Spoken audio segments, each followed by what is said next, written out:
आप मैंने देखा है कि आप अलग अलग प्रकार के जो है वो हनी बेच रहे हैं। तो उसमें क्या क्या कौन से प्रकार के हनी आप जो है वो कौन से फूल में से मधुमक्खी हनी निकाल सकती है? जैसे सरसों हो गया, सौंफ हो गया, अजवाइन हो गया, तिल हो गया, बबूल हो गया। गुजरात में हम 5 से 6 प्रकार का शहद निकालते हैं। नमस्ते जगदीश भाई, हमने जो है वो अपने जो है वो हनी करते हैं। आप मैंने देखा है कि आप अलग अलग प्रकार के जो है वो हनी बेच रहे हैं।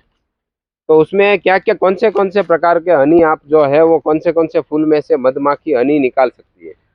जैसे सरसों हो गया, सौंफ हो गया, अजवाइन हो गया, तिल हो गया, बबूल हो गया। उससे ये बाजरा है, सूरजमुखी है, जंगल में किक्कर है, शीशम है, जामुन है।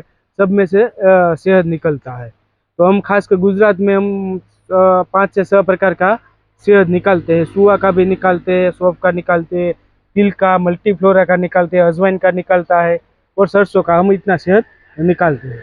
जो मधुमक्खी इन सब फूलों में जाकर मध इकट्ठा करते करते हैं, हैं, हाँ। वो मध आप निकालते हैं। निकालते आपको ही ऐसे अलग अलग प्रकार के मध जो है वो उसका आयुर्वेदिक लाभ अलग अलग होता है, वो जानना है तो हमारे साथ जुड़े रहे।